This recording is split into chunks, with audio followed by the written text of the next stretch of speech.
ക്ലാസ്സിലെ ഇംഗ്ലീഷിലെ 4ാമത്തെ യൂണിറ്റായ work is വർഷിപ്പാണ് നമ്മൾ ഇന്ന് പഠിക്കാൻ പോകുന്നത്. ഇന്ന് നമുക്ക് the grain as big as a hen's egg എന്ന പാഠത്തിൻ്റെ ആദ്യ ഭാഗവും അതുമായി ബന്ധപ്പെട്ട പ്രവർത്തനങ്ങളും പഠിക്കാം.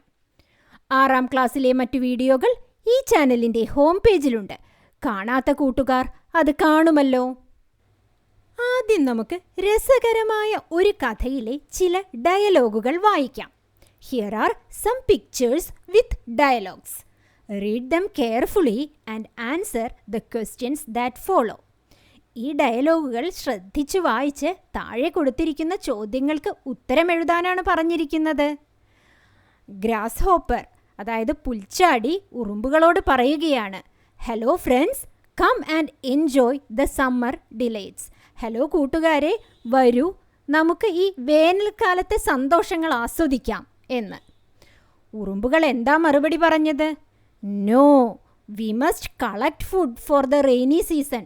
ഇല്ല, മഴക്കാലത്തേക്ക് വേണ്ടി കുറച്ച് ആഹാരം ശേഖരിക്കേണ്ടതുണ്ട്. അപ്പോൾ ഗ്രാസ് ഹോപ്പർ ചോദിക്കുന്നു, why bother about rainy days? എന്തിനാണ് മഴക്കാലത്തെക്കുറിച്ച് ഇത്രയധികം വേവലാതിപ്പെടുന്നത്? We have plenty of food now. നമുക്കിപ്പോൾ ധാരാളം ആഹാരമില്ലേ? ഉറുമ്പുകൾ മറുപടി പറഞ്ഞതെന്തെന്നോ? We have no time to play, we have to finish our duties. ഞങ്ങൾക്ക് കളിക്കാൻ സമയമില്ല, ഞങ്ങൾക്ക് ഞങ്ങളുടെ കടമകൾ ചെയ്തു തീർക്കേണ്ടതുണ്ട്. Why do the ants work hard? എന്തിനു വേണ്ടിയാണ് ഉറുമ്പുകൾ കഠിനാധ്വാനം ചെയ്തത്? The ants work hard because they must collect food for rainy season. ഉറുമ്പുകൾ കഠിനാധ്വാനം ചെയ്തത് മഴക്കാലത്തേക്ക് വേണ്ടി ആഹാരം ശേഖരിക്കാനാണ്. What do you think will happen during the rainy days? മഴക്കാലത്ത് എന്തു സംഭവിച്ചിരിക്കും എന്നാണ് നിങ്ങൾ കരുതുന്നത്? During the rainy days ants will have enough food. മഴക്കാലത്ത് ഉറുമ്പുകൾക്ക് ആവശ്യത്തിന് ആഹാരമുണ്ടായിരിക്കും. So they will be safe. അതുകൊണ്ട് അവർ സുരക്ഷിതരുമായിരിക്കും. But the grasshopper will be starving. പക്ഷേ പുൽച്ചാടി പട്ടിണി കിടക്കുകയായിരിക്കും. The grasshopper may go to the ants for food. പുൽച്ചാടി ചിലപ്പോൾ ഉറുമ്പുകളുടെ അടുത്തേക്ക് ഭക്ഷണത്തിനായി ചെന്നിരിക്കാം. The ants will share their food with the grasshopper. ഉറുമ്പുകൾ തങ്ങളുടെ ആഹാരം പുൽച്ചാടിയുമായി പങ്കുവച്ചിരിക്കും. ശരിയല്ലേ? If you happen to see the grasshopper, what advice will you give? നിങ്ങൾ പുൽച്ചാടിയെ കണ്ടെന്നിരിക്കട്ടെ, നിങ്ങൾ എന്തുപദേശമായിരിക്കും അവന് നൽകുക? If I happen to see the grasshopper, I will advise him to work hard for better days. ഞാൻ പുൽച്ചാടിയെ കണ്ടെങ്കിൽ നല്ലൊരു നാളേക്കായി കഠിനാധ്വാനം ചെയ്യാൻ ഞാൻ അവനെ ഉപദേശിക്കും. Now look at the picture given here. ഇനി ഇവിടെ കൊടുത്തിരിക്കുന്ന ഈ ചിത്രമൊന്ന് നോക്കൂ. What are these people doing? ഈ ആളുകൾ എന്താണ് ചെയ്യുന്നത്? The people are doing their household works. ഈ ആളുകൾ അവരുടെ വീട്ടുജോലികളാണ് ചെയ്യുന്നത്. Who does the work at home? All the members of the family do the works at home. ഒരു കുടുംബത്തിലെ എല്ലാ ആളുകളും ചേർന്നാണ് വീട്ടിലെ ജോലികൾ ചെയ്യുന്നത്. Are all the members of the family responsible for the work here? ഇവിടെ കുടുംബത്തിലെ എല്ലാ അംഗങ്ങൾക്കും വീട്ടുജോലികളിൽ ഉത്തരവാദിത്തമുണ്ടോ? Yes, all the members of the family are responsible for the work here. ഉവ്വ്, കുടുംബത്തിലെ എല്ലാ ആളുകൾക്കും വീട്ടിലെ ജോലികളിൽ ഉത്തരവാദിത്തമുണ്ട്. കഠിനാധ്വാനം, ഉത്തരവാദിത്തബോധം എന്നിവയെക്കുറിച്ചാണല്ലോ നമ്മൾ ഇവിടെ ചർച്ച ചെയ്തത്. അതുമായി ബന്ധപ്പെട്ട ഒരു കഥയാണ് നമ്മളിനി വായിക്കാൻ പോകുന്നത്. The grain as big as a hen's egg. ഈ കഥ എഴുതിയതാരെന്നല്ലേ? Leo Tolstoy. Leo Tolstoy was a Russian writer who is regarded as one of the greatest authors of all time. He was born in an aristocratic Russian family in 1828. Tolstoy is best known for the novels War and Peace and Anna Karenina. He first achieved literary acclaim in his 20s with the semi-autobiographical trilogy Childhood, Boyhood, Youth. His fictions include dozens of short stories and several novellas such as The Death of Ivan Ilyich, Family Happiness, After the Ball, Haji Murad. He also wrote plays and numerous philosophical essays. He passed away on 7th November in 1910 at the age of 82. The grain as big as a hen's egg. Farming is not merely an act of cultivating crops. കൃഷി എന്നാൽ വെറുതെ വിളകൾ നട്ടുവളർത്തൽ മാത്രമല്ല. It glorifies labor, helps to develop a concern for fellow beings, and brings about a perfection to human life. ഇത് തൊഴിലിൻ്റെ മഹത്വം വിളിച്ചോതുന്നു, സഹജീവികളോടുള്ള കരുതൽ വളർത്തുന്നു, അതോടൊപ്പം മനുഷ്യജീവിതത്തിൽ ഒരു പൂർണ്ണതയും കൊണ്ടുവരുന്നു. Read the story and realize the importance of farming and its impact on our life and culture. ഈ കഥ വായിക്കൂ. കൃഷിയുടെ പ്രാധാന്യവും നമ്മുടെ ജീവിതത്തിലും സംസ്കാരത്തിലും അതിനുള്ള സ്വാധീനവും മനസ്സിലാക്കൂ. The discussion. One day, some children found in a ravine an object shaped like a grain of corn, with a groove down the middle, but as large as a hen's egg. A traveler passing by saw it. He bought it from the children for a penny. He took it to the town and sold it to the king, as it was a curious one. The king called all his wise men and told them to find out what the thing was. The wise men thought and thought, but couldn't make head or tail of it. A few days later, when the thing was lying on a windowsill, a hen flew and pecked at it till she made a hole in it. Then everyone saw that it was a grain of corn.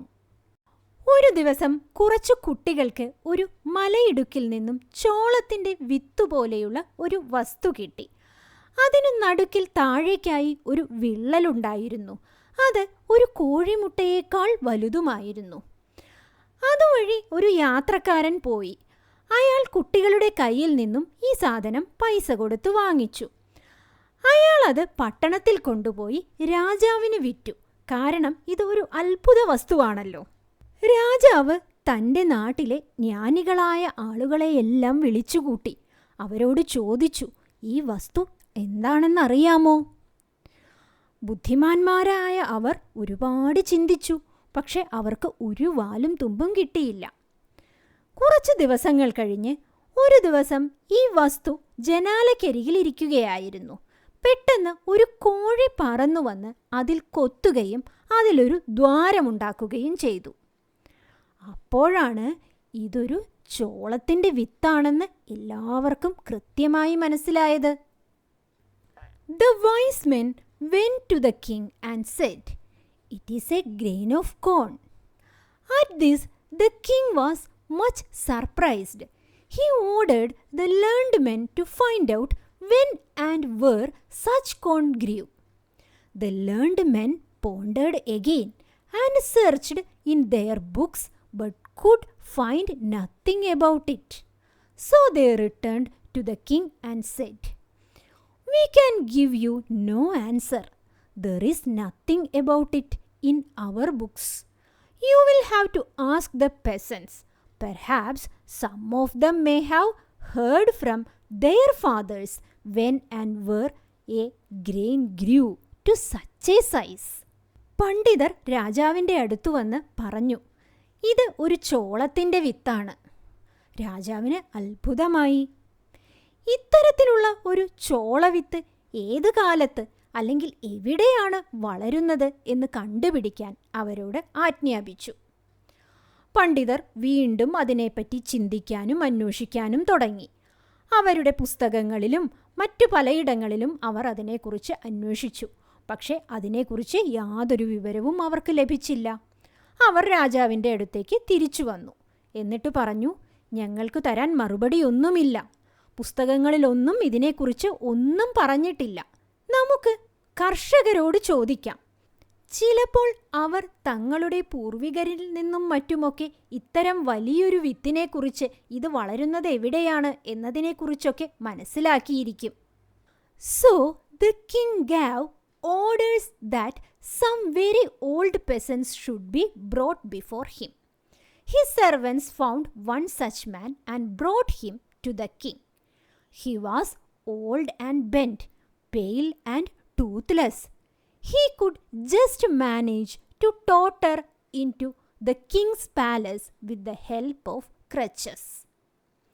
The king shoved him the grain, but the old man could hardly see it. He took it, however, and felt it with his hands. The king questioned him, saying, "Can you tell us, old man, where such grains grew? Have you ever bought such corn or sown it in your fields?" വൃദ്ധരായ കൃഷിക്കാരെ തൻ്റെ മുന്നിൽ കൊണ്ടുവരാൻ രാജാവ് ആജ്ഞാപിച്ചു. പരിചാരകർ അത്തരത്തിൽ ഒരാളെ കൊണ്ടുവന്നു. അദ്ദേഹം വളരെ പ്രായമായ ഒരാളായിരുന്നു. വളഞ്ഞ് കൂനിക്കൂടി വിളറി പല്ലില്ലാത്ത ഒരാൾ. തൻ്റെ കയ്യിലുള്ള ക്രച്ചസ് ഉപയോഗിച്ച് വേച്ചാണ് അദ്ദേഹം നടന്നു വന്നത്. രാജാവ് അദ്ദേഹത്തിന് ഈ വിത്ത് കാണിച്ചു. പക്ഷേ അദ്ദേഹം അത് കണ്ടിട്ടുണ്ടായിരുന്നില്ല. എങ്കിലും തൻ്റെ കൈകളിൽ അതെടുത്ത് അദ്ദേഹം ഒന്ന് നോക്കി. രാജാവ് ചോദിച്ചു, "എവിടെയാണ് ഇത്തരത്തിലുള്ള വിത്തുകൾ ഉള്ളത് എന്ന് താങ്കൾക്ക് പറയാൻ കഴിയുമോ? ഏതെങ്കിലും വയലിൽ ഇത്തരത്തിലൊരു വിത്ത് നിങ്ങൾ വിതച്ചിട്ടുണ്ടോ?" The old man was so deaf that he could hardly hear what the king said and only understood with great difficulty. "No," he answered at last, "I never sowed nor reaped any like this in my fields, nor did I ever buy any such. When we bought corn, the grains were always as small as they are now. But you might ask my father. He might know where such grains grew." പ്രായമായതിനാൽ അയാൾക്ക് ചെവി വളരെ കുറച്ചേ കേൾക്കുന്നുണ്ടായിരുന്നുള്ളൂ. രാജാവ് പറഞ്ഞത് വളരെ ബുദ്ധിമുട്ടിയാണ് അയാൾ കേട്ടതും മനസ്സിലാക്കിയതും. ഇല്ല, അയാൾ അവസാനം മറുപടി പറഞ്ഞു, "ഇത്തരത്തിലൊന്ന് ഞാൻ വിതച്ചിട്ടുമില്ല, കൊയ്തിട്ടുമില്ല. ഇതുപോലൊരെണ്ണം ഞാൻ വാങ്ങിയിട്ടുമില്ല. ഞങ്ങൾ ചോളം വാങ്ങിക്കുന്ന കാലത്ത് ചോളത്തിൻ്റെ വിത്തുകളെല്ലാം ചെറുതായിരുന്നു. താങ്കൾ എൻ്റെ അച്ഛനോട് ചോദിച്ചു നോക്കൂ. അദ്ദേഹത്തിന് ചിലപ്പോൾ അറിയാമായിരിക്കും ഇത്തരത്തിലുള്ള വിത്തുകൾ എവിടെയാണുള്ളത് എന്ന കാര്യം." നമ്മൾ വായിച്ച വരികളിൽ ചില പുതിയ പദങ്ങളുണ്ടല്ലേ, അവയുടെ അർത്ഥം മനസ്സിലാക്കാം. Ravine, a deep narrow valley with steep sides, മലയിടുക്ക്. Groove, a long narrow cut on the surface of something hard, വിള്ളൽ. Ponder, to think carefully and reach a decision, വളരെയധികം ചിന്തിച്ച് തീരുമാനത്തിലെത്തുക. പെസൻറ്റ്, ഫാർമർ, കൃഷിക്കാരൻ. Peck, to hit or pick with the beak, കൊത്തിയെടുക്കുക. Totter, to walk or move with weak unsteady steps, വേച്ച് നടക്കുക. Crutches, a long stick with a cross piece at the top used to walk by a lame person, നടക്കാൻ ബുദ്ധിമുട്ടുള്ള ആളുകൾ ഉപയോഗിക്കുന്ന വടി. Sow, to plant seeds in the ground, വിതയ്ക്കുക. Reap, to cut or collect the crops, കൊയ്യുക, വിളവെടുക്കുക. ഇനി ചില പ്രവർത്തനങ്ങൾ ചെയ്യാം. Read the sentences given below. താഴെ കൊടുത്തിരിക്കുന്ന വാചകങ്ങൾ വായിക്കൂ. Rewrite them using hardly. Hardly എന്ന വാക്ക് ഉപയോഗിച്ച് അത് മാറ്റി എഴുതണം. One is done for you. ഒരെണ്ണം നിങ്ങൾക്കായി ഇവിടെ ചെയ്തിട്ടുണ്ട്.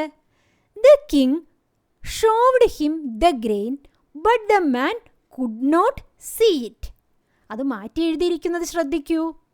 The king showed him the grain but the man could hardly see it. The old man was so deaf that he could not hear what the king said.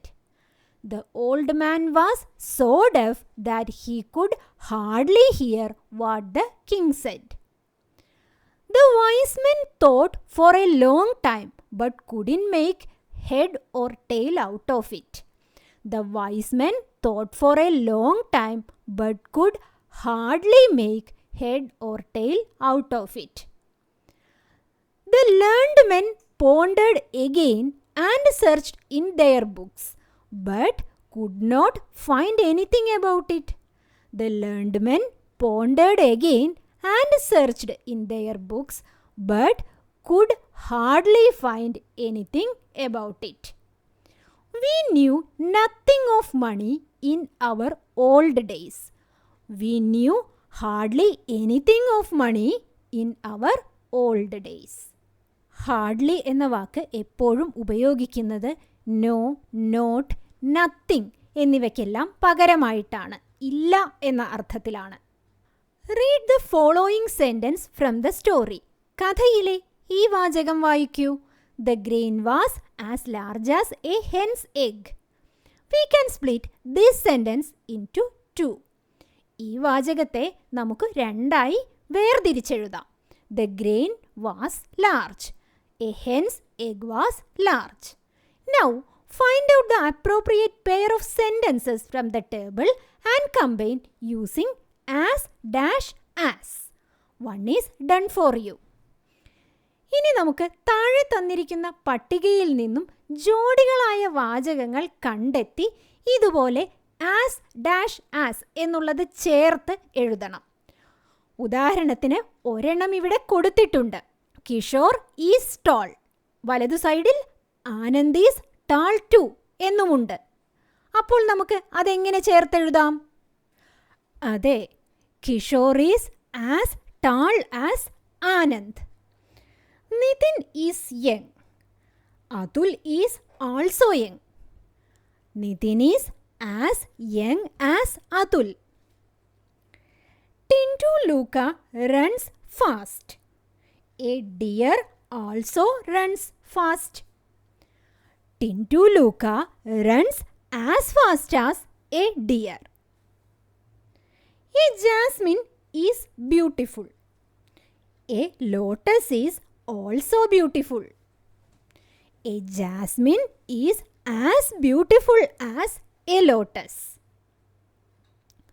A grain is small.